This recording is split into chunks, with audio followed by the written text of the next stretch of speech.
Allah tells us in the Quran, قُلْ هُوَ اللَّهُ أَحَدٌ. Say, O Muhammad sallallahu alayhi wasallam, it is Allah who should be your ultimate objective. When everyone else makes something else their objective, their desires could be their objective, their wealth could be their objective, a type of relationship that they fall into could be their objective in life, a particular job that they want to reach, they make that the ultimate objective in their life. Yes, a Muslim can make a job or relationship or anything like that a main objective in their life. However, it should not be before the objective of Allah subhanahu wa ta'ala. I'll tell you what happens to people who make other things their main objective and their ultimate goal and forget that Allah subhanahu wa ta'ala and the hereafter is their objective. When a person makes their family, for example, their ultimate objective, and their job their ultimate objective, and then they lose their job one day, or a member of their family dies, what happens to that person who has lost that ultimate objective in life? They become suicidal. They become miserable. They feel like they have no reason to live anymore. They lose their way and their purpose in life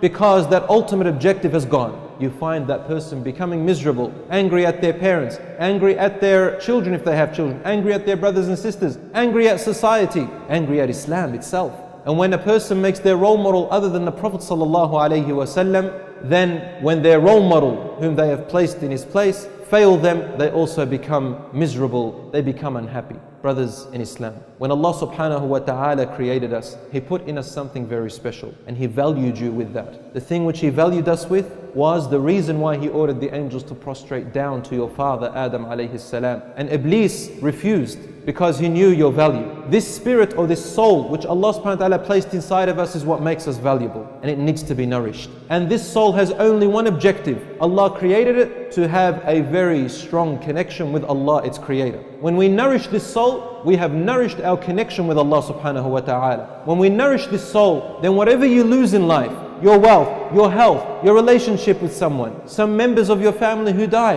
an education which you could not reach, then you know that there is always something you can fall back on. And that is that soul, that ruh, which when you forget about it, the ruh begins to cry and yearn and say, where are you taking me? Why are you not nourishing me? Why do you only think about your body and your desires and you forgot about me? Why do you only think about your mind and you forgot about me? Why do you think about this and that and you forget about the thing which connects you with Allah subhanahu wa ta'ala? And so when a person becomes unhealthy, for example, and they haven't nourished their soul, what happens to them? They don't become patient during that time. They begin to get angry at the most beloved of people and they begin to blame Allah subhanahu wa ta'ala Himself. When I follow these objectives, what happens to Allah subhanahu wa ta'ala and my salat and my fasting? It becomes secondary. Everything revolves around whatever you make as your objective. And brothers, we are a slave to something. Every single person has a God of some sort. We are a slave to something. When this particular thing governs your life, governs your time, revolves everything around it, then it becomes your God. If your salat becomes secondary to this objective, your fasting becomes secondary to this objective, the people who have rights towards you, such as your parents, become secondary to this objective, then that objective becomes your God. This is what governs your life. And you know what happens when a person makes a particular objective other than Allah their purpose? On the Day of Judgment, Allah subhanahu wa ta'ala will say,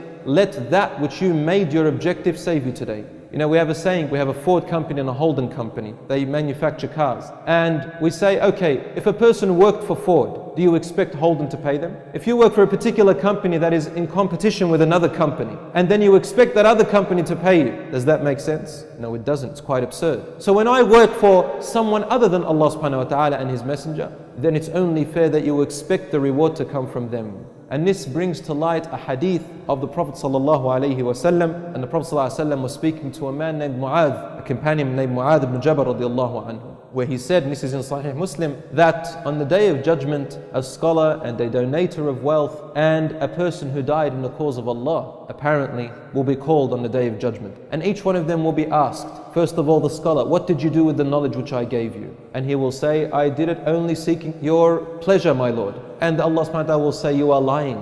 The angels will repeat, you are lying. And then Allah will say, you only learned this knowledge and spread it so that people can call you a knowledgeable man or a knowledgeable woman. This is what your objective was, and you will only receive what you intended for. you have received it already. Then the person who donated their wealth, Allah will ask, what did you do with the wealth I gave you? They will say, I did it for your sake, O Allah. And Allah will say, you are lying. The angels will say, you are lying. You only did so that people can call you a generous person, and you have received that which you intended for. Then the person who died, what did you do with the body I gave you? And he will say, Ya Rabb, I died in your cause, seeking your pleasure. But Allah will say, you are lying, and the angels will say, you are lying. You only did this so that people can build monuments out of you and call you a hero, and you have received what your objective was for. As for today, you have nothing with me.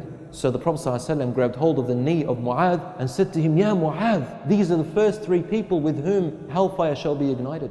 Allahu Akbar. A alim whose knowledge reached the end parts of the world, and people benefited and probably repented and became better people. And this person with all his wealth and that person with all their life, Allahu Akbar, they end up in vain? Yes. Why? Because Allah's name is Al-Adl. He is the just. Yes, He is compassionate, but He is also the just. If you do things for other than Allah subhanahu wa ta'ala, for some other worldly purpose, and your intention is so, then Allah will only give you for that which you intended. Some people, they act religious when they want to ask for a girl, for example's hand in marriage. So they go to the father and they put on an act. Look at me, mashallah, my beard is on, I've got my hat on, I go to the masjid, mashallah, but they're putting on an act.